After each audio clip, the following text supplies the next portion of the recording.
apologise. That was my phone decided to go haywire.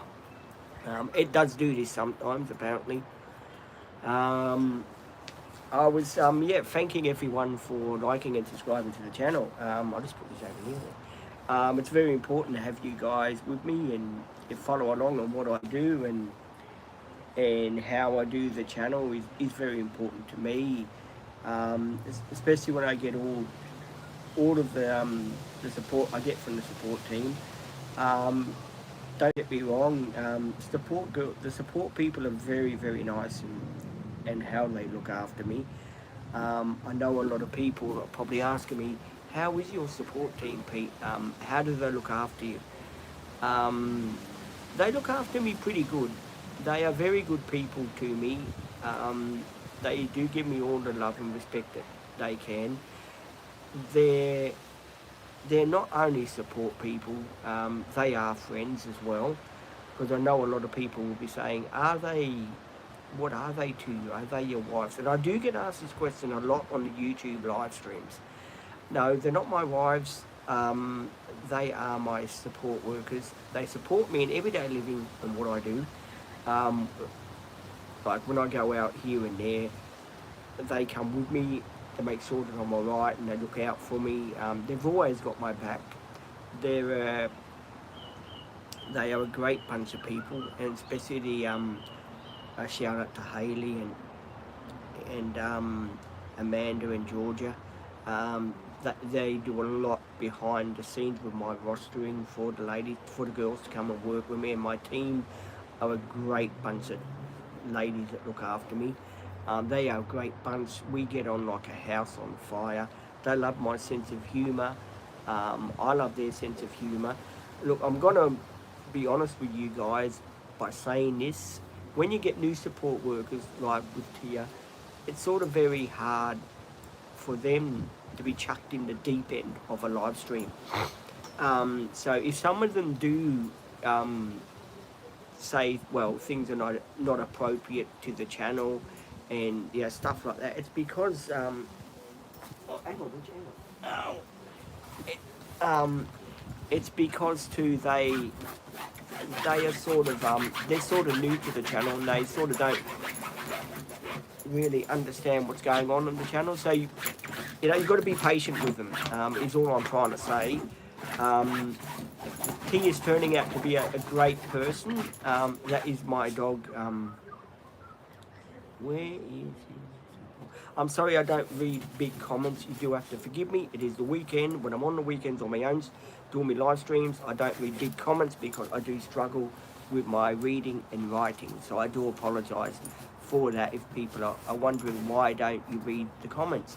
Because I do struggle with reading and writing, as most of you guys know. Sit down. As you guys know, I do struggle with my reading and writing.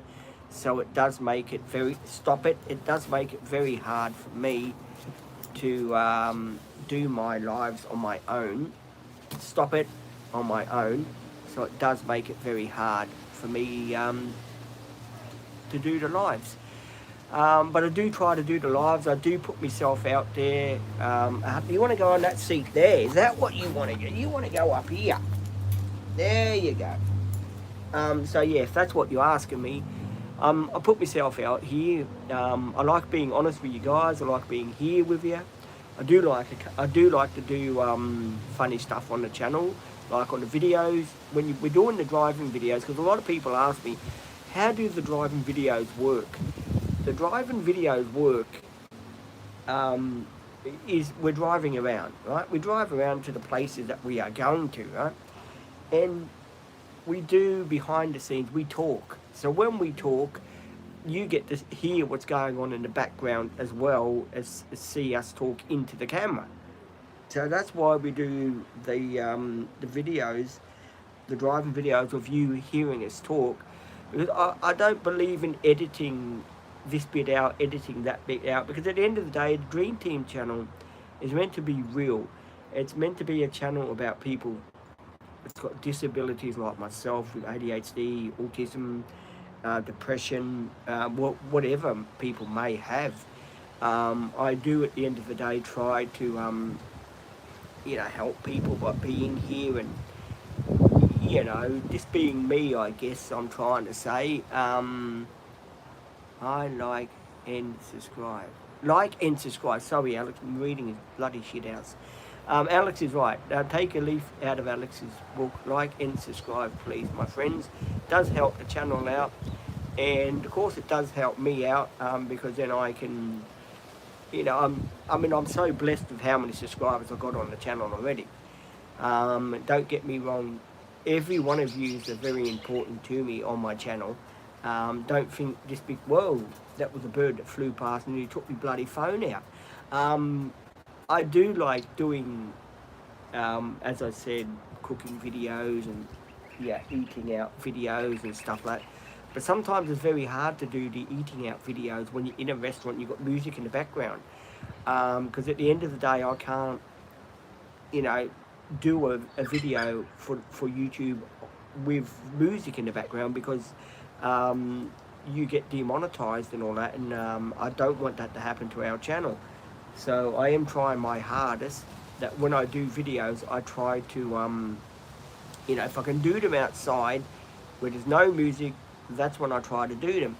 But if I try to do them when there's music around, it makes it very hard. And of course, to filming people, when you're out in the public, not everyone likes to have a camera, have a phone camera waved in their face. That's another thing that you've got to realise too when you start a YouTube channel. You just can't go waving the camera around at people and thinking, oh yeah, they're cool with it. What I try to do is I try to usually ask permission to say, I've got a YouTube channel, Dream Team Adventures, you don't mind if I film? And if they say no, go ahead, then I will film. But if they don't like being on the camera, then of course we don't film them because out of respect. So I do try and bear that in mind. It doesn't sort of work all the time, but I am getting better at it. And you know, when I first started the TikTok channel, I was very new to social media, and this was over a year ago. I started my TikTok channel over a year ago, say about a year, 2 years ago now actually. I was new to the game. I didn't know nothing about social media, and it was a friend of mine, Sophie, that got me started, my original support worker, right? We came up with the idea with, you know, why don't we do something for people with disabilities? Why don't we film on TikTok our daily blogs when she was with me, where we go, what we do. And we started to do that, and the TikTok channel went to a good place that we're happy with. And of course Sophie did leave, but before Sophie left, I did talk to Sophie, and I said, well look Sophie, I'm thinking of starting a YouTube channel. And Sophie says to me, well, you know, that's up to you, Pete. If you're going to start a YouTube channel, that's definitely up to you, but just beware that you know, it's a lot different than what TikTok is. There's a lot more interaction, and I guess me starting the Dream Team channel, it was very hard for me to start the YouTube channel. I didn't know nothing about YouTube. I didn't know what I would put on my channel. What would the channel be about? Because the TikTok channel was the TikTok channel. That was a separate channel. It had different sort of content on that channel. And then it just came to me, well look, why don't I do the Dream Team channel, the same but with bigger videos, do live streaming, do short videos occasionally, put them up there, see how they go, sort of thing. I mean, you're not going to lose anything at the end of the day, right? So I did all this, and I started to put videos up on this channel here, right? And first we only got about maybe, like, there was about 20 subscribers when we first started this 1.5 years ago. It was only 20 subscribers, right? So I decided then, okay, well, you know, put a couple more videos up till we get to, like, say 100 subscribers where you can do your live streaming, right? So we got up to 100 subscribers. I think it was with my support worker Janaea that used to work with me. We decided we would do a live stream just to see how it goes. We didn't know nothing about the YouTube scene, how the live stream would work, what would be required of it. So we done a YouTube live, right? And we started off to do the live streaming, right? So the YouTube streaming, we didn't get many say with me people that were on the YouTube live. There was only a few of them because we were only a new channel back in the day, and we didn't know how many people really wanted to be on a live stream, and we didn't know how live streams worked, right? So what we done was we only used to do one once a month, just to see, you know, what was going on and all this, right? So we started to do them once a month, and then more subscribers came. We got up to, I think, 500. And then Janaea left the course after that. And then I decided with my other support team, hi, welcome. I decided, well, why don't I start doing more live streams, right? So I started to do more live streaming. I started to do them once a week with the support people, live streaming. But then all of a sudden we got got over 1,000, and I said to myself, these people honestly do love what I'm doing, and it got to the point. Every time I'd done a live stream, people would say, Pete, please do another live stream. We want to see you again. Will you be on again tomorrow? And from there, it turned out from doing once a week, it turned out to being like every time the support people were here, that I'd do a live stream 4 days a week. That's where it got to, 4 days a week, right? Then after that, I decided, you know, we'll bugger it. We've got over 6,000 people that do like and subscribe to my channel. Someone saying, hi, how are you, my friend? I guess you're a new subscriber. If you are, welcome to the channel. Very proud to have you with me. So then I decided, well, I'll just do them 7 days a week. You know, one in the morning, one in the afternoon, and just talk to you guys. You know, public holidays, I'm on. It's basically 7 days a week. A lot of people are probably thinking, don't you get burnt out by doing these live streams? Yeah, don't the comments that some people leave really, you know, affect you, sort of thing?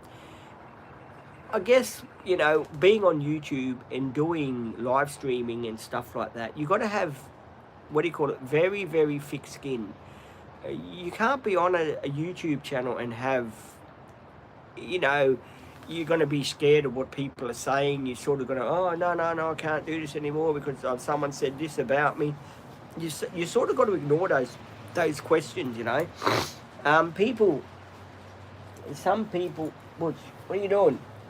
Some people can sort of, oh, sorry, and you get those in a live stream too.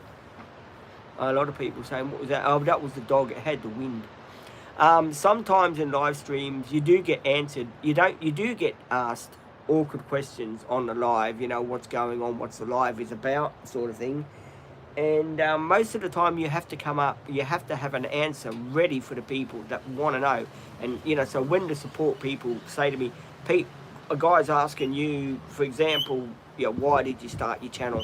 What is the channel about? And you've got to have that answer ready to put out there for you guys, so you guys know, oh yeah, Pete's on again. This is what he's got. This is what he's talking about today.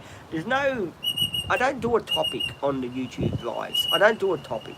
It's a sort of channel that everyone can get involved with. You know, I do. At the end of the day, I do put the channel out there for for everyone to watch, because that's what the channel is about. The channel is not a channel where we pick a topic and that we talk about everything that we want, like support workers and stuff like that. Because a lot of people, you know, in the videos, the girls do play a part in the videos. They are asked, because a lot of people are probably thinking, how do they go on your videos? You know, Is it, do they have to sort of be on the videos if they don't want? They are asked by the management that look after me if they want to be on the videos. And most of the time they say, oh yeah, we love what Peter's doing. We watch some of his videos, they're pretty good. And yeah, a lot of them are very happy to see what I do, and they're very happy to be on the live stream. So I guess I really can't, I can't fault them. They are a very good team of people that look out for me, and they really show me a lot of love and a lot of support on the channel. They're always there to help me. They're always there to come with me where I go here and now. And I know a lot of people saying, well, but they do get paid for Big Pete. Well, so some doofus was trying to bloody phone me. This is true. So I do try to put myself out here a hell of a lot, and I do at the end of the day try and tell it like it is on the channel. I don't believe, as I just said, I don't believe in hiding stuff on the channel. Hiding stuff only makes more people curious. They probably think, gee, that guy's got a lot to hide, why isn't he answering the question, sort of thing. We don't do that here. If people have got a question they want to ask me, and it's a sensible question when the support team are here, like I get asked all the time, where you from, are you English, what is that accent? It is Australian. I am Australian. I was born in Melbourne, Australia, and Victoria, and then I came to Queensland back in 1987, and then shifted to the Gold Coast in 1990. So yeah, I am an Aussie. I was born in Australia. I have got a Greek father, and I have got an English mother. If people want to know the background of my parents, that is the story. But yes, I am the lovable larrikin, as most people would like to call me. I am a lovable larrikin, and I do, thank you, I do put myself out here a hell of a lot, because I like talking. I'm a guy that can talk. Some people say, Pete, you can talk underwater. And this is probably true. I'm probably the only person that can talk underwater. Everyone else was bloody drowning, and there's Pete just talking underwater. This is probably very true of what most people think about me. At the end of the day, you know, I really do. You know, I'm so humbled of how many subscribers I got on my channel. I'm very humbled that all you guys come and you like and subscribe. Hang on, guys, there's a message for me.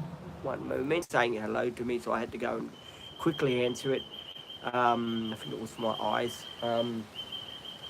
They are birds in the trees, and people are asking me, what sort of birds have you got there? We've got rosellas. We have got these birds that got yellow beaks. They are birds that when they nip your pet or something, they make a hole.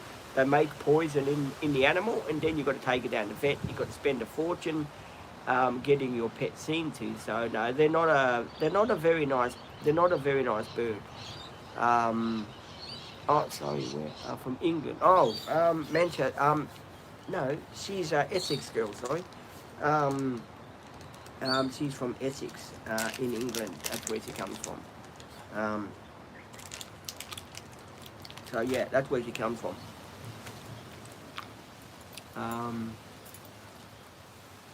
A lot of people do leave comments too on my YouTube lives about the support workers. Oh, you know, oh, she's not bad looking.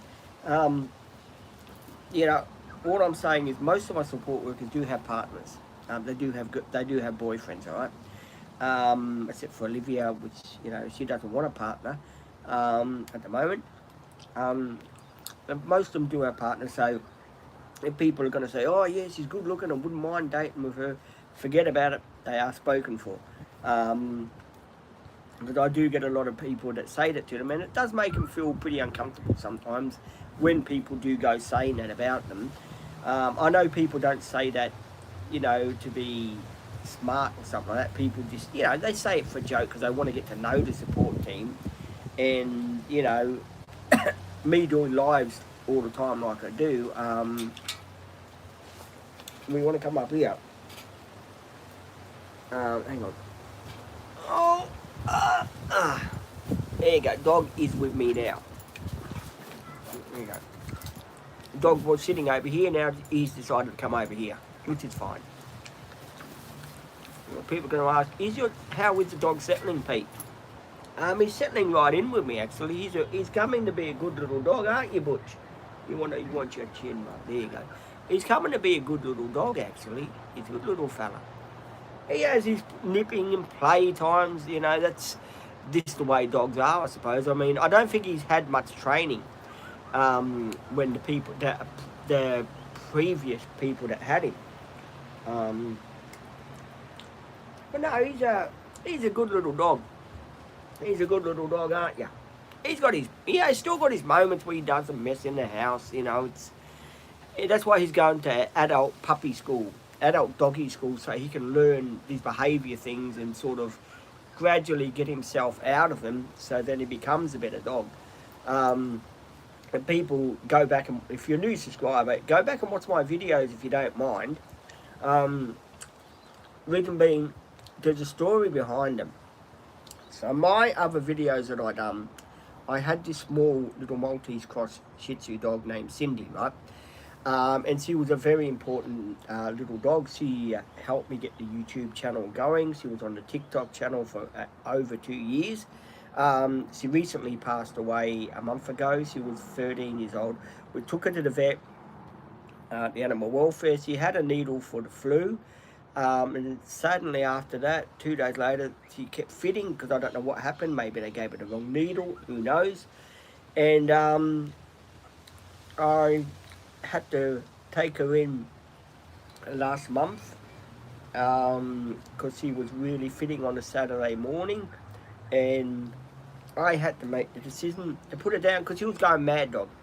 She was mad dogging. Mad dog. What mad dog means is the day that she had the fit, she wasn't the same. If it was a reaction, we don't know. She did have an ear infection as well. They did give me medicine for that, but I think the medicine for that too, and the needle, the combination with both of them was too strong, right? So what happened was, as soon as she had the first major fit, right, her eye was very red, and she kept wandering up and down like she was disorientated. She didn't know who she was anymore. So I took her in straight away. They'd done a blood test on her. I said, oh yeah, she's fine.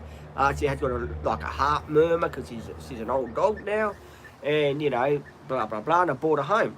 Then she started fitting on Thursday night when I had her back home, right?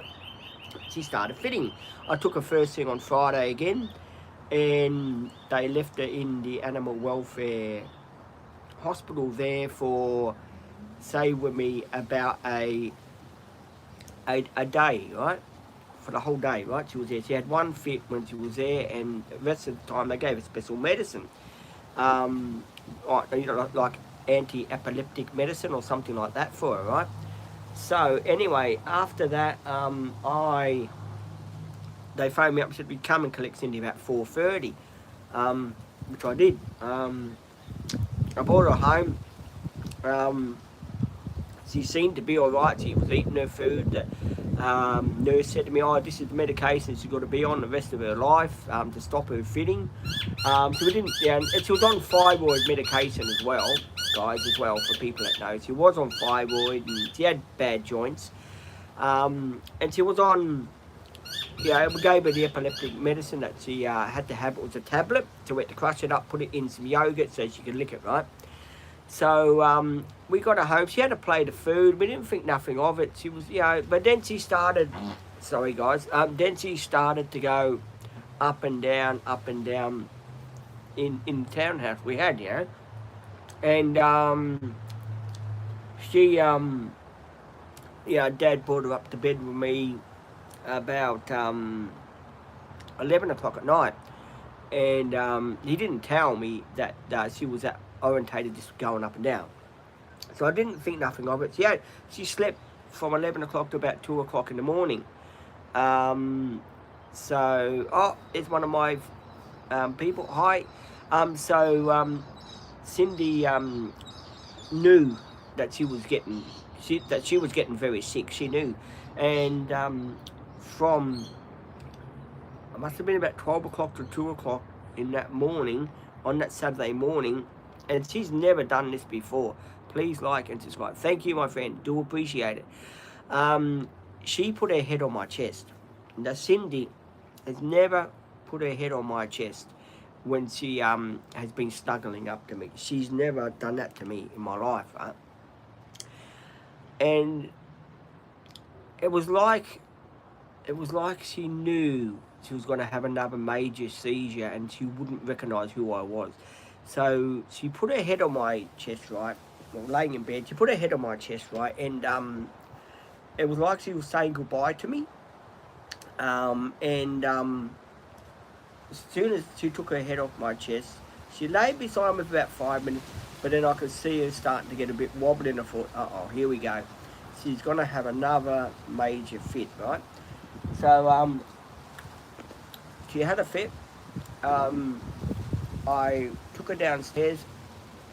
I gave her some water, tried to give her some water. I took her to the toilet because I thought, hey, the dog might want to go to the toilet. That might be part of the reason. So I took her to the toilet, and even though that she was still sick, guys, she still managed to take herself to the toilet. Sorry, guys. She still managed to take herself to the toilet. And that really showed me that that dog really, really did love who I was, even though that she was so sick, she didn't know what I was doing, sort of thing. She was there for me, and that made me feel really, really cool, to have her there with me, beside me. And anyway, so what happened was 4 o'clock. She had another fit. The poor dog was rolling around. There is a video, if you'd like to go and see the video of my channel, on my channel of it. Cindy was crying in my arms, right? She was just in so much pain. I think she had a tumour in her brain, and everything was, she didn't know who I was. Her paws were like crippled up and stuff like that. She didn't know who I was, and I, said to my parents, look, we're going to have to take her to the animal welfare. She's not right. There is something still not right with her. So I phone up about 8 o'clock in the morning, Saturday morning it was. I said, look, I'm bringing my dog Cindy in. I think I'm going to have to put her to sleep. She's not 100%. So I get there with, my father comes with me. I get there. The dog is in my arms, not knowing who the shit I was. And they take you into the black room. It's called the black room for when you get ready to say goodbye to your pet and stuff like that. They take you in this room, right?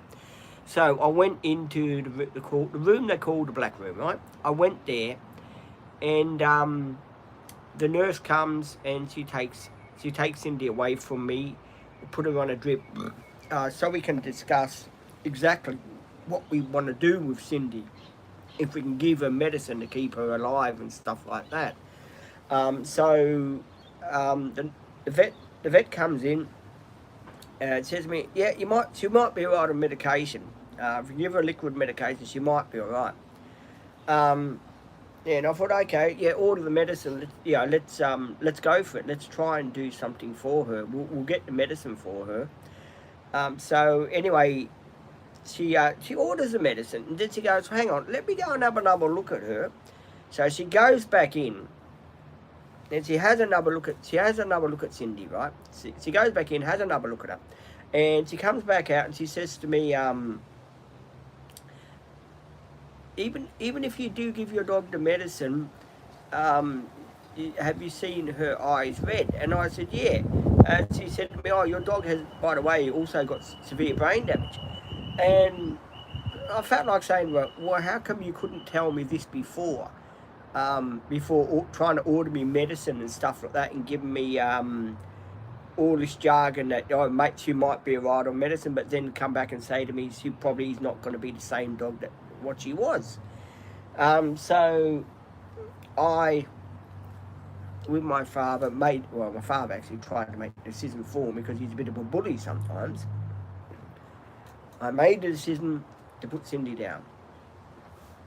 Um, and I've got to admit, I couldn't even, I didn't realise when the nurse took Cindy away from me, um, that that was the last time I would see my beloved little princess.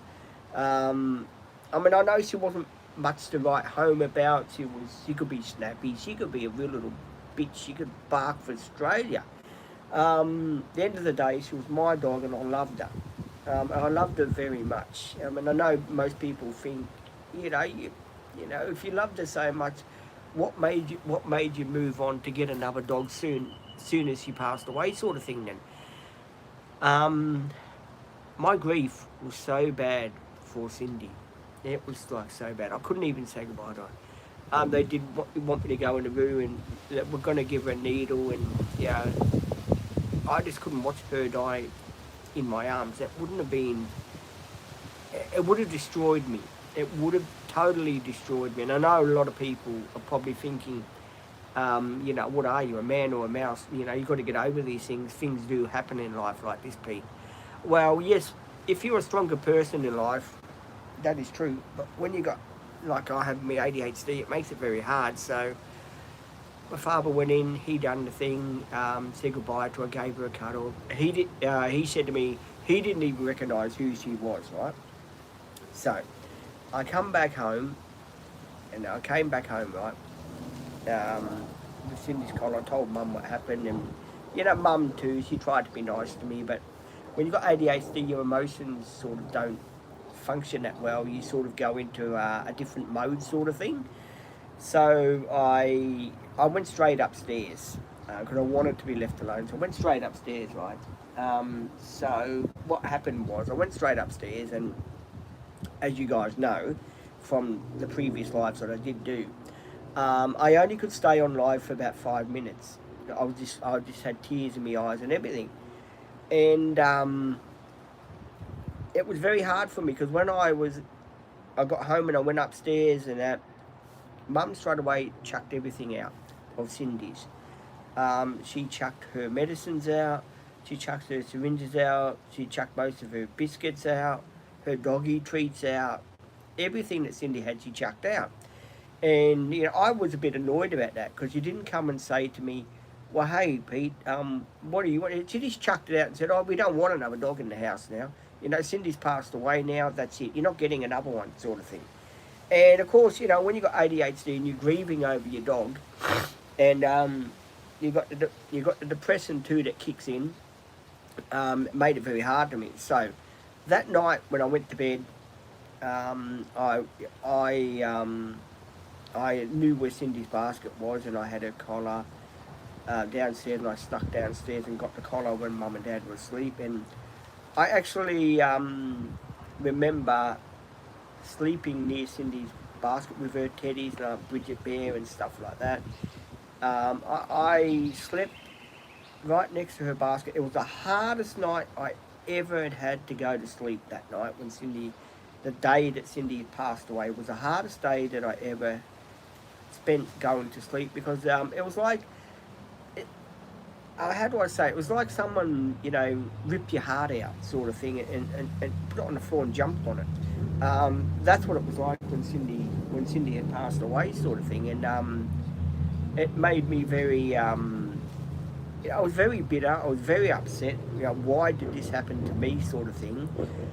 Sunday was this is sort of like a diary thing about Cindy. Sunday was the sort of hardest day because everything was getting on top of me, and I had, you know me, when I have a couple of glasses of wine, I do get emotionally upset, and I had quite a bit. I had about 4 or 5 glasses to calm myself down because Cindy had passed away, and it was Sunday. I didn't have much to eat in my stomach, which wasn't good. I went into my room. Mum asked me if I wanted something to eat, and I got angry with my father and said, "Well, look, you know, I'm getting another dog. I don't care what you say." And he said, "No, you're not while you're living in this house. I'm not having one." And you know, anyway, I said a few things I shouldn't have said to him, and I went back inside my other bedroom, my bedroom where my bed was. Because Mum said, "Oh, do you want something to eat?" You know, and I don't know. I just automatically bursted out crying, and I cried like a baby for that dog. I tell you. And yeah, next couple of weeks were going to be pretty hard for me, right? I went through a lot of depression. My depression came really bad. We were in the middle of, the house was sold. We were in the middle of shifting here. Cindy wasn't with me. Every time I'd walk around the room, I'd see Cindy behind me. That's how bad my depression got. Dad in the end said, "Okay, yeah, let's go and see about getting you a dog. But you've got to wait till we shift in and see if they'll take it into the retirement village with you." So what happened was I was, we shifted in, and 3 weeks ago, Olivia and I were looking on the internet. We were looking at the animal world for adoption, what dogs they did have for adoption, right? And Butchie was there, but his name was Pooch. But Butchie was there, and I said to Olivia, ask him what breed it was, and they said, "Oh, it's a Maltese and a Shih Tzu, and he's a boy." I wasn't keen on having a boy dog, but I said to the lady, because Olivia said, "Would you like to talk to the lady?" And I said, "Yeah, sure." So I talked to the lady and said, "The dog you got, Pooch was his name. I call him Butch now. We'd like to come and have a look at it. Can you hold the dog for us?" And they said, "Sorry, no. It's It's an adoption dog. First in, best. Best person gets to own him. So we went there. We were meant to only have a look at him. That was the plan, just to go and have a look at him, right? So we rock up, and I went to have a look at him, and I was in the other cage where the big dogs were, and I'm thinking to myself, and I asked around, I said, "Do you know where a small dog called Pooch is? He's a Maltese Shih Tzu." And I don't know how I turned my head that way. I turned my head that way, and there he was, a little Maltese Shih Tzu in his kennel, cage thing, whatever they call them there. So I rush over, me and Olivia and Dad, we rush over to him. I have a look at him. He was in his cage. He just had the operation and stuff like that to be desexed, right? I see him in his cage. I have a look at him, and me being me, I said to the lady, "I would like to spend a bit of time with the dog to get to know him, and see, because I really would like to buy him from you." She said, "Yeah, sure." So what happened was, she brings him out with the lead to this garden, right? Garden area where you can spend the 10 minutes with them to get to know them before you make up your mind that you do really want the dog, right? So they brought him to me. I took him around the yard, sort of thing, to get used to him, and she said, "Oh, he want to go to the toilet. He's been holding it in." So I didn't think nothing of it, and he went to the toilet. We spent a bit of time with him. The funny thing was, after that, she put him back into his little kennel, and I made up my mind, the little fella was for me. So I couldn't, and the funny thing was too, when we took him around that little pen area, they give you the 10 minutes to get used to the dog, right? I couldn't pick him up because something inside me was still probably started grieving for Cindy. And Olivia picks him up, gives him a cuddle and stuff like that, and said, "Oh, it's a very friendly little dog."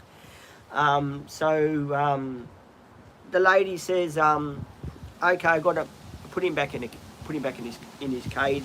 This is a list of what's wrong with him. His paws are a bit deformed. He's got an overbite, right?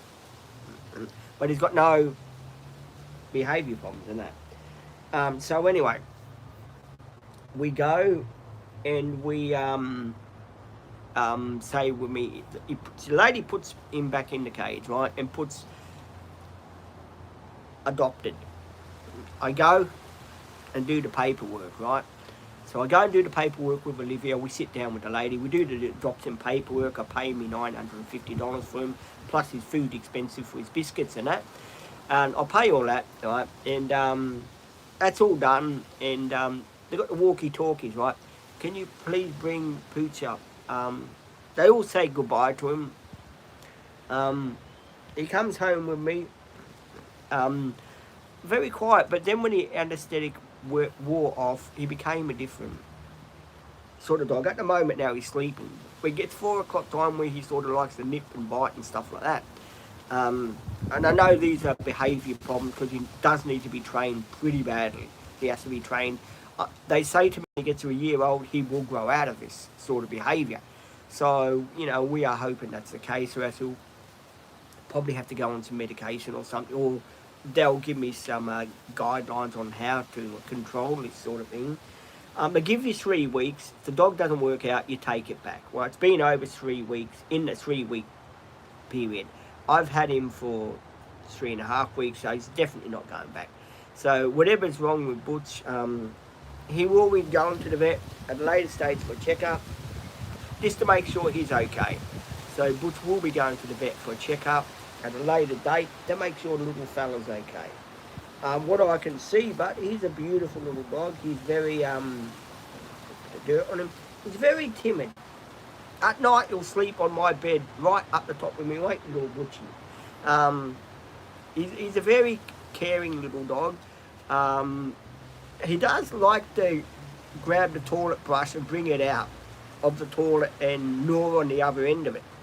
I'm sure because he's just getting on 9 months now, I'm sure he's got his baby teeth still.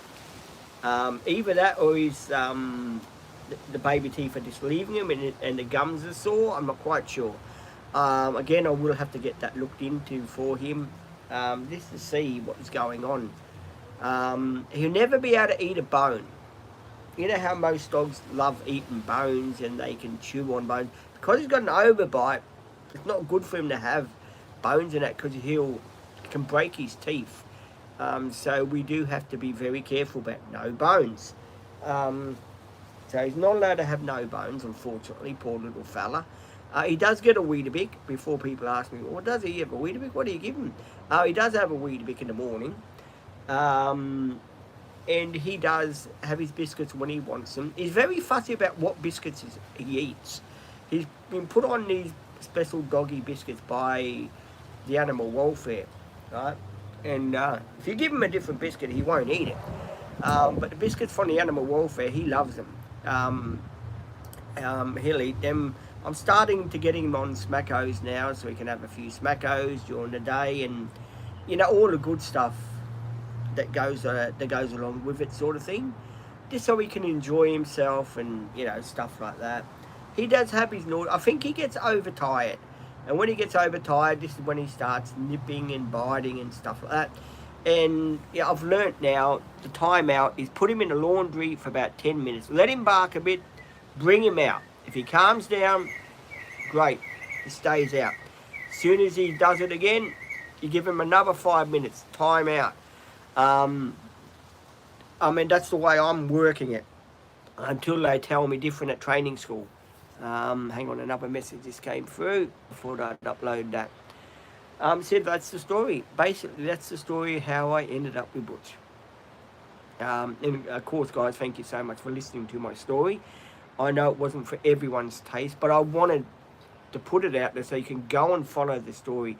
Go and watch the videos of old Cindy. Go and see what she was like. She was a feisty little girl. I'm not saying she was perfect. She wasn't. I'm not perfect, even with little Cindy. Little Cindy was a girl that was a feisty little dog. She was very feisty. But at the end of the day, you know, she was my little girl, and you know, now I'm starting to show Butch love that he deserves, because he's not a bad little fella. Bird and tree, what a boy. Yes, he's not a bad little fella. Just got to get to know him a bit, and he's got to get to know me. And don't forget, when you're bonding with an animal rescue dog that doesn't know who you are, he's still probably got thoughts about his old family. He's probably working out, well, hang on, I was with this other family. Why did they get rid of me? It's probably hard for him to trust me as much as me to trust him, if you know what I mean, sort of thing. So it's a two-way street sort of thing with me and Butch. We're both getting to know each other, sort of thing, and we do very much love one another, me and Butch. I know people think that I don't love the little fella, but I do. But it's very hard for me to sort of be with Butch sometimes, because in the back of my head too, there'll always be Cindy in the back of my head.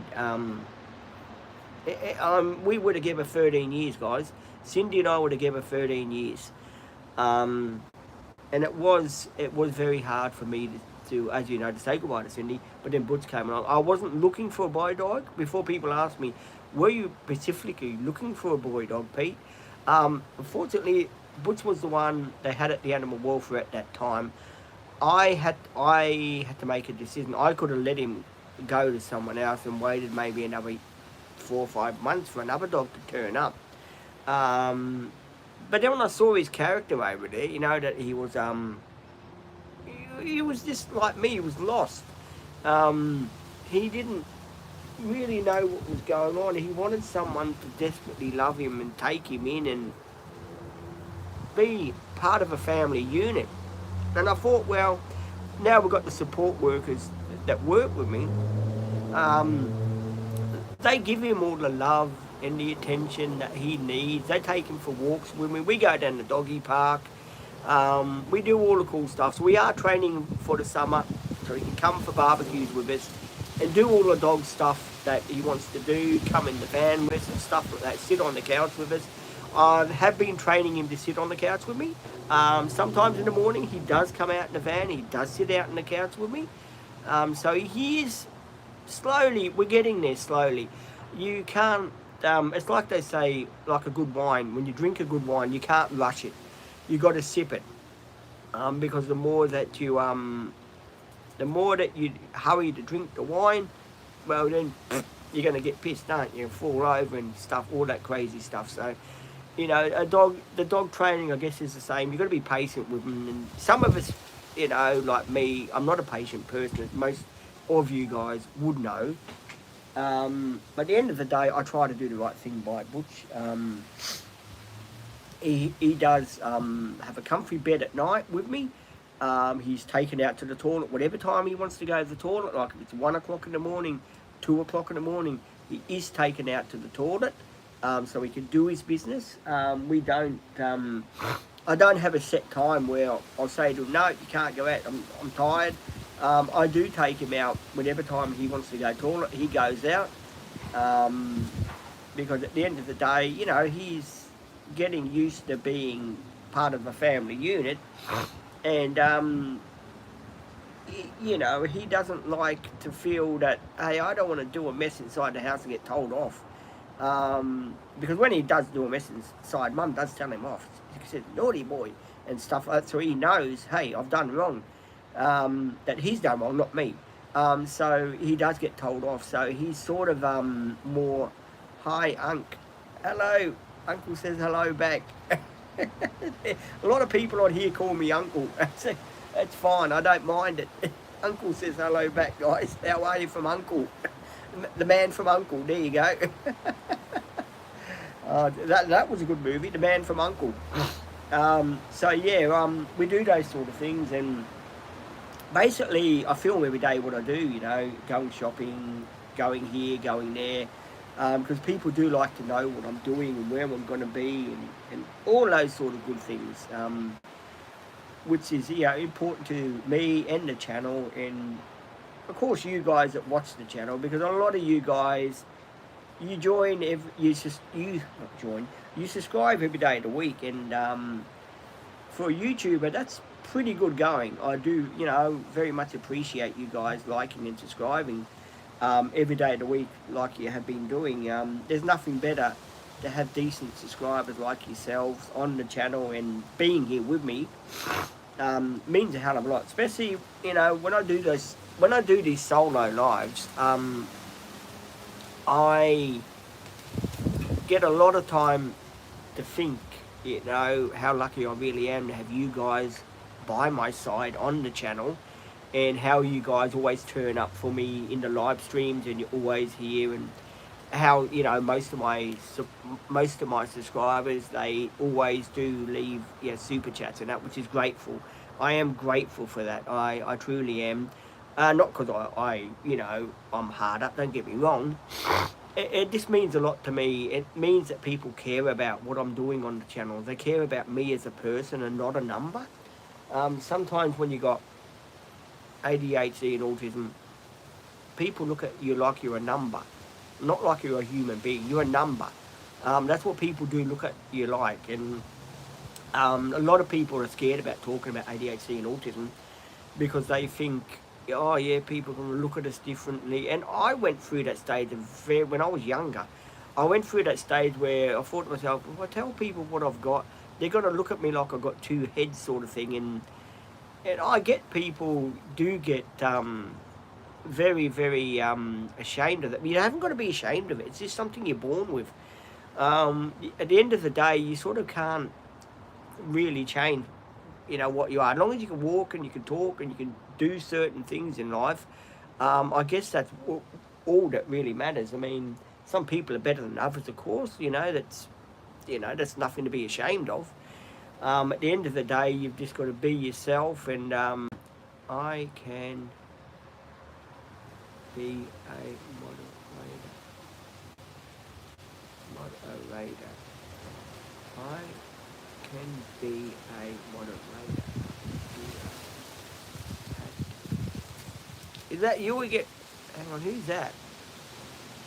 Another guy. Is that you, Paddy? Paddy was on before. Is that you, Paddy? If it is Paddy, just say yes, so I know who you are. That's over here. Hey, hang on.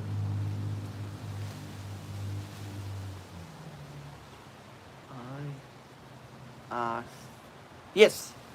Gotcha. What am I doing? Fingers are no good here. Job done. There we go. Job is done. It is windy out here today. Bloody cold too. Not cold. It's 18 degrees. Next week, I do reckon a big storm is on its way. Woo-wee. I'm not looking forward to that. We usually get them in the summer. About say with me about November, December, all the way to February, March. I mean, March we had, as most people know, we had a big storm on the Gold Coast here. Well, they say it was a storm. I reckon it was like a mini cyclone. And it did leave a lot of houses without power here and in Brisbane, of course. Not only here. And it was pretty bad. We didn't have power for 4 days. I can remember that. And it was very hard to sort of do things that you had to do. I couldn't go out because the garage door wouldn't open at the unit, and the only way I could get it up was putting it on manual, which means then I couldn't lock it at night because it was set on a thing that you had to put it and then reset it with the control. But when you've got no power, you can't set it with the control because there was no manual overrider on it. So it made it very hard. These garages here, fucking built stupid. I tell you, they're really built stupid. They're so bloody low. I've only got that much inch clearance. And I was saying to the tire man how much inch clearance I had. Hi. How are you doing, Uncle? Uncle's doing good. Uncle's doing good. So yeah, these garages were built in the 80s, and they are very, I think they're on an angle, because I've noticed when I've backing into the garage, you can't drive that thing straight in the garage. To drive that thing in the garage, you have to be on a sort of angle and then swing it, back it back, then go. So I find it more easier just to back it in, just to do a hard lock and just, gradually just feather it in sort of thing, go nice and steady, and not just, because some people can gun it and go straight in the garden and go out the other end. But we sort of, I think they're built on an angle, because I'm looking at them from here, and it looks like an angle. So when you come in the sort of driveway, you can see that the garages are like on an angle. Big bro,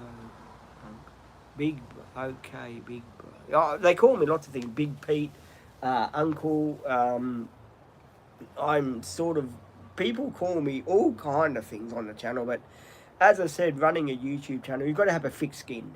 You've got to be thick-skinned on the channel to take comments that people do leave you. I just sort of let them go in one ear and out the other. That's just the way I am. I just let them go in one ear and out the other. At the end of the day, you're sort of not going to, you're not going to change people. People are who they are and what they are. At the end of the day, all that matters is they're good people, they're decent people, and they love you for what you're doing, and they respect you for what you're doing, and you respect them for what they're doing. That's what matters at the end of the day. Oh, sorry guys, the wind is terrible today. I do apologise. I did have chips and a lottie. I don't know why I got the wind. I guess it's just the wind. If you guys could smell the smell of it, Jesus, whoa. It happened to me yesterday when I had that Big Mac. I went to McDonald's in the morning and I had a Big Mac. I done a video of that with Ruby, me eating a Big Mac. I've got to post that video. I don't know when I'm going to post that one. I'm just waiting to get the Ruby's videos because I'll be filming again on Monday. I might post that one tomorrow. Who wants me? No, I'll leave it up to you. Do you guys want me to post me eating a Big Mac video tomorrow when when Butch was in it as well, and it's me and Ruby and Dad? We went to McDonald's at Harbour Town. I think it's a 25-minute one. Would you like me to try and find that one and post it tomorrow on the channel? If people do, please let me know on the channel and say, yeah, Pete would like to see that video, and I'll make it happen tomorrow for you guys to watch it. I'm sure you'll get a laugh out of it. And I ate a Big Mac in about 5 minutes. I was in the van and I just, was waiting, and I decided, well, I'll eat the Big Mac now. I'm hungry now, so I'll eat it now. And I was picking out, and I'm going like this with like this. It was quite funny, the way the video turned out. So I've got to try and find it. So I'll just wait for a few people. A few people can comment, yes, would like to see that video of you eating the Big Mac at McDonald's yesterday. I will post it tomorrow morning. I know I think it's a 25-minute video, I'm quite sure, or 21-minute video. I've got to go and look for it. I'll know when I see it. It was a really good one, and I think that would be, a good video to watch. It's a bit of fun in it, it's a bit of laughter. It's a good video. It's a bit of a driving video as well. It's a bit of a eating video as well. What did I reckon about the Big Mac? How do they taste? Because don't forget, people have got different ideas about what foods should taste like, and I gave them my opinion. A lot of people say, why don't you do eating out videos and give reviews? The trouble is, as I said, giving reviews on videos when you're eating out, when there's music around, I sort of can't do it because of YouTube. They don't like me to have music in the background playing because copyright. So I don't like doing that sort of thing. I like to be pretty real with that sort of thing. If I'm outside and there's no music playing, and it's a place I'm going where there's no one around and there's just people there, and they don't mind me doing my video or my live streaming, whatever I'm doing at that time, well, that's a different story altogether. I will then do my review videos on food. I think there is a couple of videos, review videos on food that are on the channel. I'm not quite sure where they are, but I know they're on the channel if people do want to go and check them out. Because I remember doing them with all the support workers that I had. We all done different review videos. So, scroll back through my videos. I know there's quite a lot of videos. It's up to 3,020, I think, now. That's videos. So yeah, do go and check the videos out. If people want to laugh, go and check the videos out of what I used to do, like barbecuing, driving videos, Cindy videos, eating videos. Um, all my support workers. If you want to see different people that I've worked with over the past year and 2 months, go and check them out. Go and check the support people out that I have had, and the present ones that have been working with me for a short time and have left. Like, if you want to go and see Eva, check Eva out. If you want to go and see Elise, go check Elise's playlist out. You just go and check the people out that are the present people, like Sian. If you want to go and see her videos with me, go and check her videos.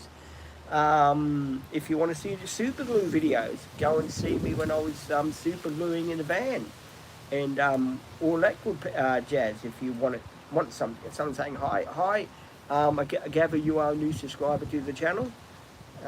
If you are, welcome to the channel. All the love and respect for you to be here. Thank you so much for choosing the Dream Team Adventures. I'm welcome. If you have subscribed to the channel, I do appreciate you being here. The channel's a lot of fun. We do get up to a lot of mischief on the channel. Ask Paddy, he knows all about the mischief on the channel. He causes most of it. Don't you, Paddy? I am old. But so am I, mate. I'm getting older by the minute. But it doesn't matter. How are you liking the channel? I mean, you're an old subscriber. How are you liking the channel? If you don't mind me asking. I just don't read names because I don't want to butcher anyone's name. That's the last thing I want to do. But how are you finding the channel? I have a great... So, in other words, you reckon the channel is pretty good, do you?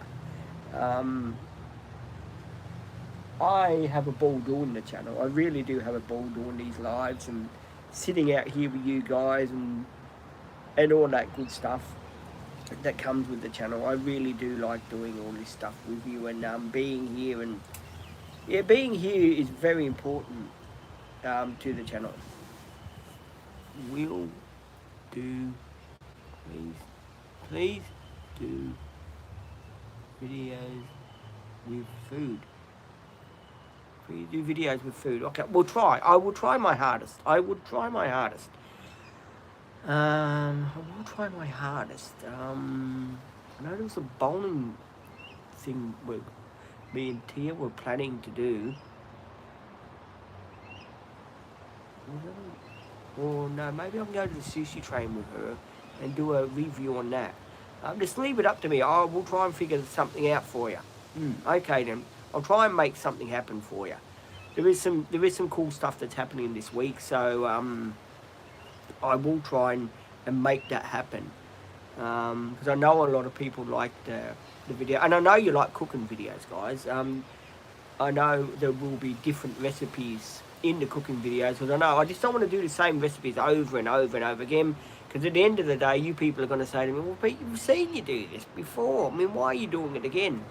And I don't want to put the same, recipe out. Sometimes it does happen, I know that, because new people join all the time, subscribe to my channel all the time, and they want to see, they want to see videos on this, they want to see videos on that. At the end of the day, I have to make the people that have subscribed to my channel, I have to give them what they want in video content sort of thing. In story, if a story I can fit it in, I will try and fit it in for you guys. Don't get me wrong. There's been a lot of suggestions of what we should do, and I do appreciate all your suggestions, guys. Don't think I don't appreciate all your suggestions. I really do. It's just that sometimes it is very hard to do everyone's suggestion what they ask of them, that they want you to do. When you ask me to do something, sometimes it's very hard for me to say, oh yeah, I can do that, when I've got the dog too to think about now too. So it does make it pretty hard for me to sort of think about that as well. But I will try and fit it in, guys. That is definitely a promise, guys. Just that sometimes it does get a bit hard, and I get in this moment too where I'm filming, and I'll be just filming the everyday stuff that I do. If I go here, like, yeah, jack the camera on, let's film. the driving videos, before I start off, you guys don't know this because you don't see them, you don't see it in the videos. Maybe you do. I always say to the girls, oh, yep, roll the camera, let's go. We're doing a driving video, please switch the camera on. And, you know, they automatically got the camera rolling for me, and, you know, we're doing the driving video. Before I know it, we've done one video, and then we're somewhere else, and we're doing another video about this. I do try to do 3 or 4 long videos a day, right? So, 4 days a week, I do 3 or 4 videos. Sometimes I'll do more videos in one day, sometimes 4 or 5. The short ones, I try and fit them in and video them as well for the other channels as well. So I do try and do 3 or 4 videos in one day. Sometimes they're 20-minute videos. You know, because you can't, at the end of the day, you can do 3 or 4 videos a day, right? But then your camera roll builds up and says, hey, your storage is full, you've done too many videos, start downloading. But, you know, when it comes to, like, when you're on your own sort of thing and it's a holiday and you don't see anyone for a couple of days sort of thing, well, then you have to realise, well, yeah, I do have to do videos. I've got to keep the channel rolling. Because at the end of the day, if I don't have videos to post for you guys, then, you know, people are going to say, well, why am I hanging around the channel? He hasn't got any videos to post. You know, we have to wait 4 days for him to start filming. So I like to have content in the background ready. So, you know, if it's like a weekend like it is now, then yeah, videos are there for me to post. And I've got videos to post for tomorrow. I've got videos to post for Monday. Then there'll be new videos on top of that. Then when Tuesday comes and there's no one here on Tuesday, I've got videos to post on Tuesday.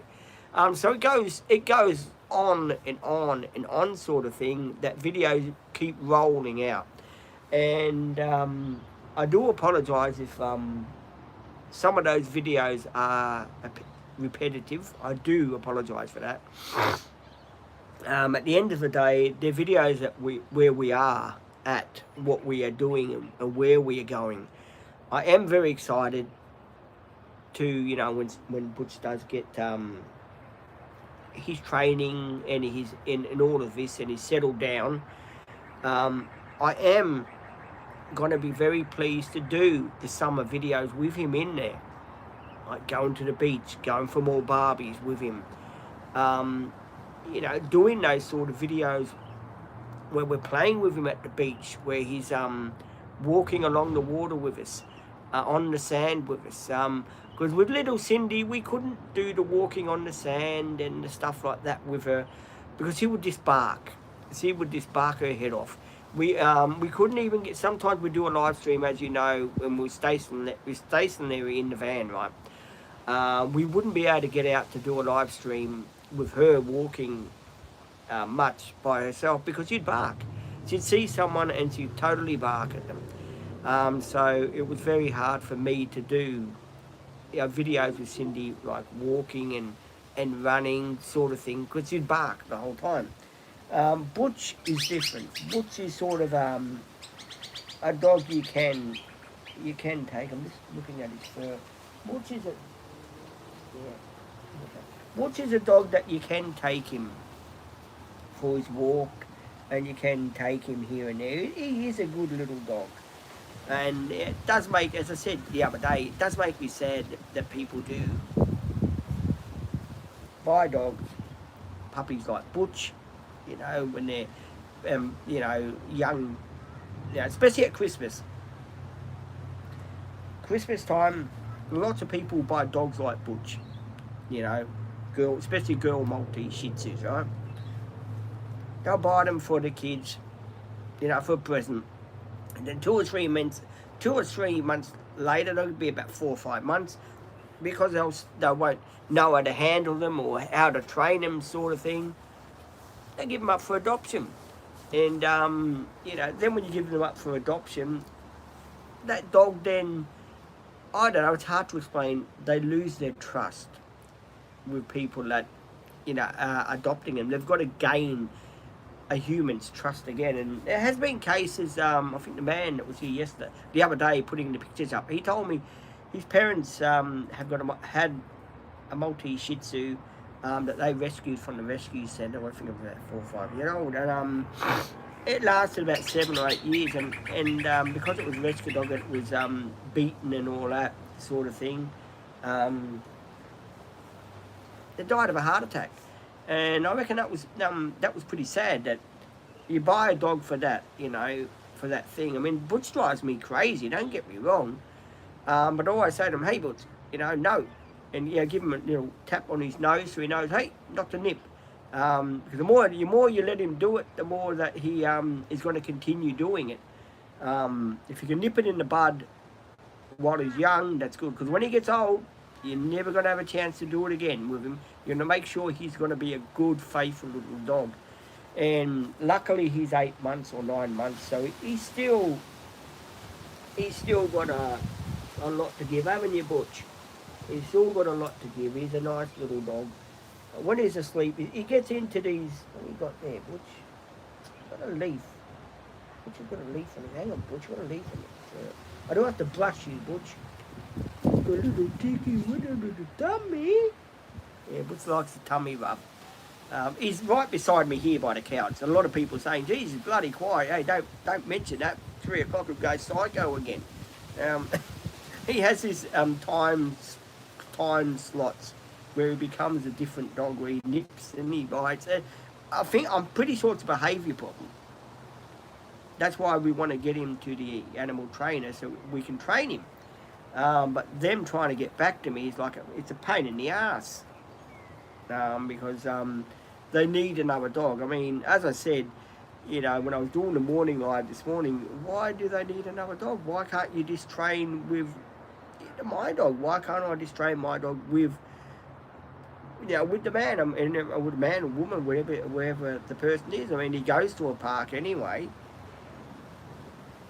I mean, why can't he just go to be trained by him or her? I mean, I don't understand why you need 2 dogs. A minimum of 2 dogs. I mean, this dog is enough for 2 dogs anyway. So yeah, that's I'm going to be phoning up on Monday and saying, well, look, I've got my support here, and they've been rostered on for those 5 weeks. So hey, how about you do the classes for me? You'll be doing me a great favour. By the time you get a trainer to come to your place and all that, it makes it very, very hard and very expensive, especially when you're on a disability pension. So it does make it very hard. I think they charge $150 for an hour. In the course that you get, it is a 5-week course, but it is roughly about 165, I think it is, that's 5 weeks. Don't forget, that's every Wednesday you can take him to go for his training and stuff like that. And the minimum of, just one, we can't train just one dog. There's got to be 2 dogs at least in it. I mean, that to me that sounds a bit crazy, but I'll see what I can do on Monday. I'm going to phone him up on Monday and have a talk to them and see if I can get him enrolled in the class, because I think that would be good for him to be enrolled in the doggy class and get a bit of training under his belt so he can become a better dog and he can get used to us and we can get more used to him. I know a lot of people say, do you pick him up and give him cuddles? We do. Hang on, guys, another message. Afternoon, yesterday's live was more productive.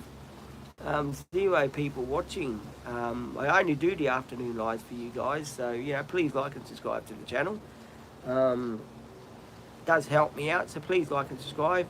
Get the subscriber rate up a bit if you don't mind. I would be very grateful to have you guys there, with me on the live stream. Wait for a few more people to join. 0 people watching at the moment. Not good news at all. Well, hang on. I'm back. I'm back. New South. Ah, yes, I do remember you from New South Wales. Yes, I do remember you. Welcome to the channel. Welcome to the afternoon live stream. I done one this morning, and again I'm doing one in the afternoon So the people that missed the live in the morning get to catch up with me in the afternoon, because some people are busy um, during the day. So I like to do a couple of lives, just to fill you in with what's going on and all the good jazz that goes with it. No, not the Honda Jazz, by the way. I thought I'd chuck that in for comedy reasons. There you go. A lot of you people did like the live stream yesterday, and it was, it was quite cool to do that live yesterday. There was a bit of, what do you call it, feathers flying on the live stream, comments and stuff like that. They were sort of getting a bit out of hand, sort of thing, but we managed to put the brakes on that sort of thing. Sometimes with live streams, when you do live streams as well, people do get a bit carried away on the channel. They sort of like to know the boundary. They want to overstep the boundary and sort of know, well, when I can do this on the channel, I can do. But at the end of the day, I'm not being rude to anyone. I love you all. You're all very important people. At the end of the day, it is my channel, and I want to run the channel to respect other people. I don't want people that are going to be on the channel to be here to upset people and to give people a hard time. It's not what the Dream Team is about. We're not those people. We're people that are here so you can have fun with us. You can follow us along in the lives, and you can, drop in and say, hey Pete, how are you? How's your day been? What have you been up to today? Sort of thing. That's why I do the live streams. I put myself out here to do the live streams so I can get to know my people that do watch the lives. And there was a lot of you guys that do watch my live streams, and a lot of people watch the lives and they think, oh, well, the channel's not for me. I understand that. As I said, when I first started to do the live stream many months ago, I did say in my couple of lives, the channel is not for everyone. Not everyone can like the channel. Some people like what they see, some people don't like what they see, and hey, I get that. I'm not offended, I'm not put out or anything. At the end of the day, it is your choice to join or subscribe, whatever you do. It is your choice, and we don't push anyone on the channel here. We are not that sort of channel. We're just a friendly live channel that I do live streams because I like to interact with people. And when you struggle reading and writing, it is very important to interact with people so people know, where you're coming from and what you're doing, sort of thing, and why you're doing this sort of thing. Because you do get a lot of people that will ask questions like, but why are you doing the channel? What is the channel about? We don't understand. We don't get it. The channel is about me having ADHD and autism, and me putting myself out there to help other people like myself, and to meet friends, and to be part of your lives like you are part of my lives on my channel by subscribing to me and following what I'm doing. And I've got a lot of people on Facebook now. It's hitting up to 2,860 something already. I get nearly, in 2 days, nearly 100 followers on my Facebook page. I do follow a lot of people, yes. That's the type of person I am. Instagram, I do follow a few people. I'm not saying I'd ever be good on Instagram. I put my pictures up there, my videos up there, and that's just the way I roll. On TikTok, I am on TikTok. I have been on TikTok for, as you know, more than a year and a half ago. A year and a half ago, people are wondering how long I've been on TikTok for. It's been quite a while. TikTok, don't forget, was my main. It was the only channel I had. TikTok was, back in the day, was the only channel I ever had. When I first started with the people that look after me, they asked me, did I want to be on social media? And I put down on the form, no, I didn't want to be on social media because I wasn't a social media person. I didn't know much about it back in the day, right? And then when I started the TikTok channel, then of course, the YouTube channel, it grew, it became, something I was passionate about doing. And ever since then, the YouTube channel has become a very important part of my life, as you guys have known. It's helped me through a lot of tough times. because you guys keep watching the videos and you keep watching the up-to-date things that I put on my channel. Not many YouTubers share their personal life on YouTube. They sort of will shy away from it and say, well, hey, look, at the end of the day, I don't want to share this, I don't want to share that, sort of thing. But at the end of the day, when you're on a YouTube channel and you run a YouTube channel, I know some people are busy doing what they do on YouTube. They're flat out doing this and doing that. I mean, I can understand that. But at the end of the day, you sort of got to give the people too what they want on the channel. It means doing more live stream for your people. Do a live stream, because at the end of the day, the people that subscribe to your channel deserve something back. They deserve a bit of your time. So if you're a YouTuber, and I know many YouTubers, they do give, their time to the people back by doing live streams and stuff like that. But some people don't. Some people won't do live streams for about a year. So I could not live not doing a live stream for a year. Man, that is bad. That is bad. I know some people, that's just the way they run. But hey, no, we don't run over here like that. You get lives every day, sometimes twice a day you'll get lives. And I guarantee you that from me. The only time you won't get lives is if I'm sick or something happens to me. But in the meantime, you will get lives every day of the week, twice a day. Like some people, whoa, bloody big mozzie around and he's looking at me.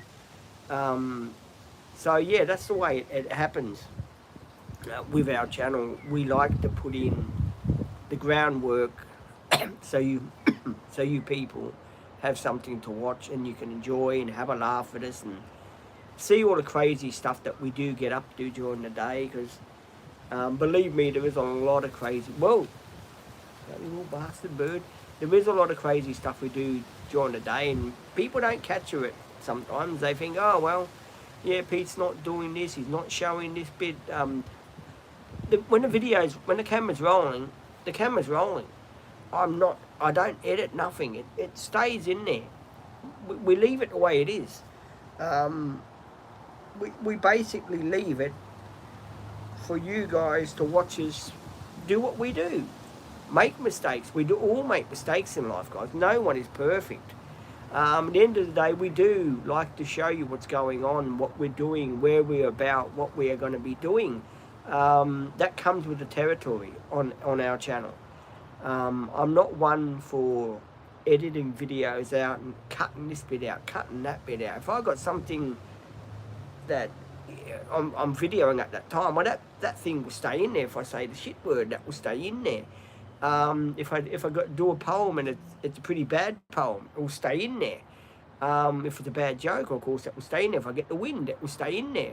I'm not a person that likes to leave all these things out and think, oh well, no, I should leave. I've got to leave that out because people will be offended or be doing that. At the end of the day, people can take me as they find me. I'm a pretty honest fella. I'm a pretty sincere person. I'm a kind person. I'm not a rough person. I do stand my ground when I have to. I've got to admit that. I mean, there's nothing wrong with that, standing your ground when you have to. I am a person that likes to have a joke. As you can see from my videos, I do joke around on the videos. In the live streams, I will crack a joke. If someone makes me laugh, I will just laugh. I mean, that's the point of having a YouTube channel, is so people can laugh at you and you can laugh back at the people, because at the end of the day, you and the people are the audience. If you didn't, like I tried, when was it? I think it was yesterday, we were doing a live, or no, it was Thursday, I think, and someone was saying, oh, there's no audio, we can't comment. I think it was Izzy that was saying she could watch the live, but she couldn't comment. And I thought to myself, well, hang on, what's going on here? How come people can't comment? And we ended up restarting the live because we were just talking to ourselves. And at the end of the day, we wanted people to ask us questions. That's what the channel was about. And when we had it turned off, that they couldn't comment, a lot of people were saying, well, we couldn't ask questions, what was going on?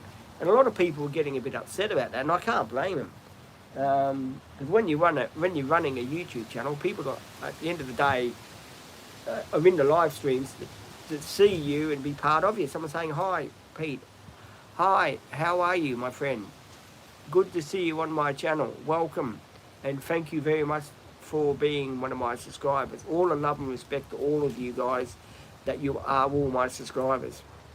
Got all the time and love in the world. A lot of people are asking me yesterday's live, is this just a live channel? Do you just do lives? Is that all you do? We do videos. We do lives and we do videos.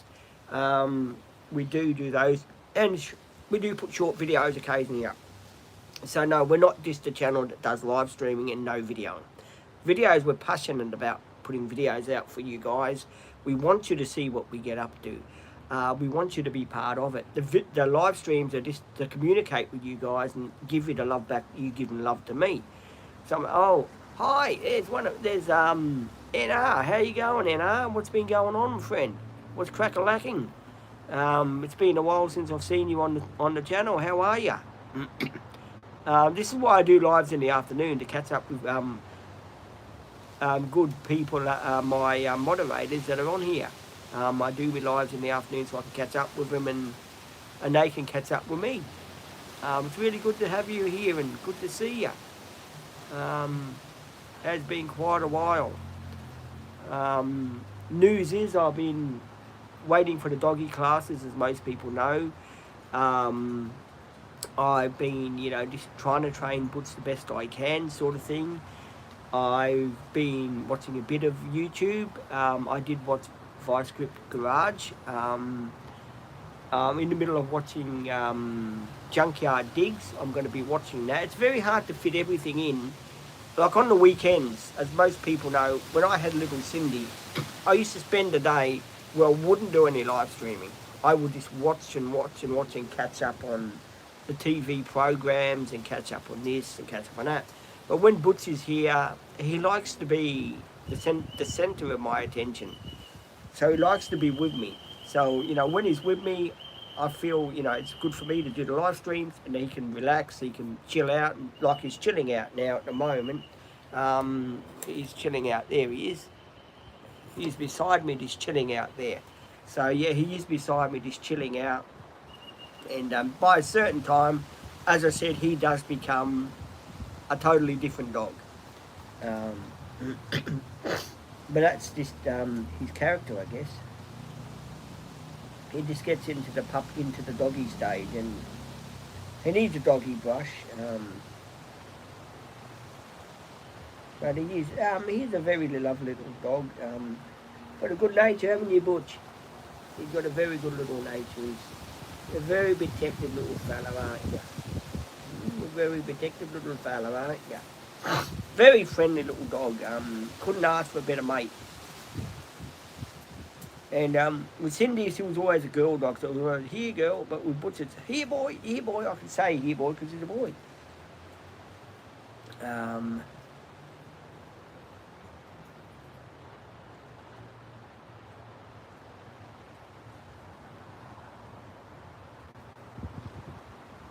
wait for a few people that want to join in. 3 people watching. It is a nice day behind me. The weather is sort of coming sort of nice now and becoming afternoon time, and this is when the dog usually wakes up.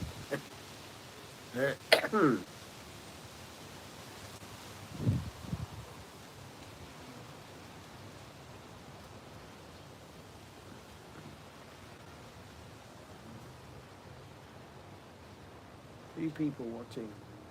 Hello to the 2 people that are watching the live stream. I do appreciate you guys being here for the live stream. I do have to go in soon because I've got to start with cooking. So I do have to go in soon, and then I don't know what mood the dog's got to be in. I've got to put my pyjamas on. Try to get them on before he bites me. He does like the nip. Around this time he does like the nip. But, it's all good. We'll get him out of the habit. At the moment he's sleeping. He's been sleeping for 2 hours actually. I think that's where he gets his energy. He wakes up and then thinks, oh, it's playtime. So, He's been really, really good. He hasn't been too bad. He's been, yeah, a little bit, but not as bad as what he usually is. He's quite good at the moment. He's just sitting here, just relaxing here by my side. Yeah, I know he's tired, me or him. Last night was a tossing and turning sort of night, so that might have had something to do with why I was a bit tired this morning. I do have these nights where I toss and turn sometimes, so it does make it hard for me to sleep sometimes.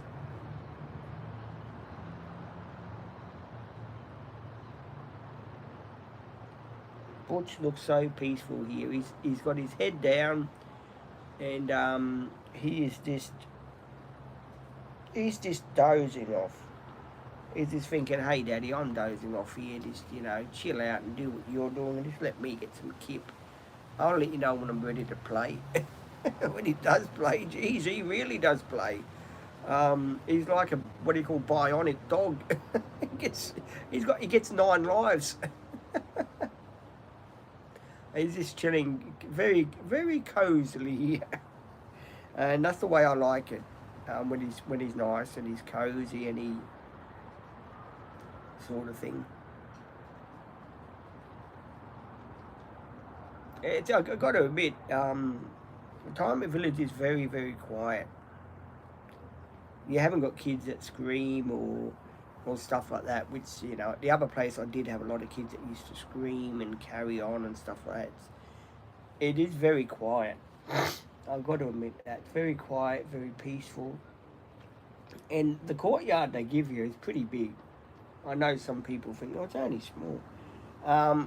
It's just a layout. Some have got big gardens, some have got small gardens. The layouts are pretty good. We're right near the gate, so I've only got to turn out and I'm outside, but it does make it hard when you want to go to a different shop because you've got to do a U-turn.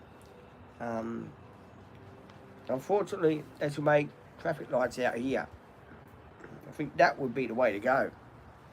So make traffic lights up here so you can go.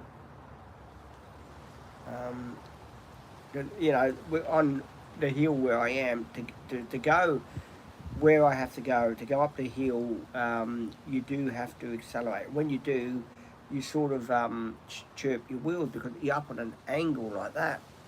So it does make it hard when you've got to go that way. I'm presuming even if you've got to go that way, you've still got to do a U because they've cut the entry off. There was an entry that used to go that way, where you'd pull out, chuck a Yui, and you could go straight to the shops. Now it's sort of they've cut it all off, so there's only one way. You've got to go up then round again, which is it's a bit. I think I was saying to Ruby yesterday. We went to the shop, and I was saying to Ruby, those townhouses across the road from Asmore Plaza there.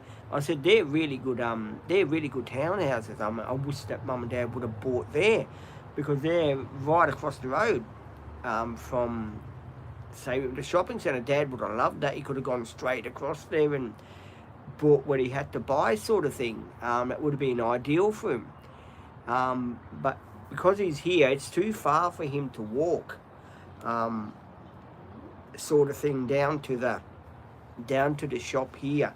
And of course he won't, as you know, my father, we got a mobility scooter, right, named Bluey. You might have seen him in some of my videos, right? And my father can't ride him. Not that he can't ride him, he doesn't want to ride him. He doesn't know which control to press and to go and all that. He gets confused. So it makes it very hard for Dad to sort of use Bluey to go down to the shop. I don't think he's got the confidence. He's 88 years old, don't forget, guys. So I don't think he's got the confidence to drive Bluey. Me, I'd love to drive him around here. I have to get him insured so I can. Because at the end of the day, he's just sitting there doing nothing. Maybe that's a Monday thing we can do, go down to the motor registration and sort that out. It would be good to get him, so then the support worker could walk the dog and I could follow along on Bluey and get out of it, so then I don't have to do much walking. And if the dog got tired, he could come back with us with Bluey. that I am going to be looking into doing stuff like that. I, Bluey would be a sort of fun toy to take around Asmore Plaza. I would love to go to Asmore Plaza with Bluey. I reckon that would be a real blast up that hill and all that. You'd have to really, because Bluey tilts on an angle, and a lot of people thinking those mobility scooters very safe. Some of them are, but they've got to tilt, and when you tilt, you've got to be really, really careful because you can. There has been instances of people rolling off of them because they tilt on one side. But I have seen people from here go to Asmore City on them. All I can say is they've got a lot of guts to go all the way to Asmore City on the mobility scooter because it takes a lot. It takes a lot of skill to drive a mobility scooter, to get to point A to point B on one. And I can understand why mobility scooters are good for elderly people with disabilities and all that, because they can get around here and there, and you don't need really a car license to drive them. All you got to know is the basics, that you're like a pedestrian when you ride one. Like, you've got to be like in the walking area, sort of thing, and you got to keep that sort of thing in mind with them. That's the only thing you've got to remember about them, that they are a pedestrian sort of vehicle. They're not a vehicle that you can ride in the middle of the main road doing, like on the highway doing 100k. You can't, have a Bluey there. I mean, I know probably you would, but it's something I wouldn't recommend anyway. They're great for zooming around these little places. That's why I want to get him going and up and away. He's been sitting there for 5 weeks now, and that's no good for him. So I do want to get him up. I do want to take him for a burn around here. So it might be a Monday thing that we do. Go and re-register him and get him in my name, and I'll take it up to the office and say, look, I want to get Bluey. They're meant to have a meeting. I want to find out what this meeting is on Monday. If it's about Butch, what it is. The meeting about you nipping, is it? I hope not. What you say? Not about me. Not about my little dogs. Butch, you've got dirt. Where did you get that dirt from? You've been in the bush, haven't you?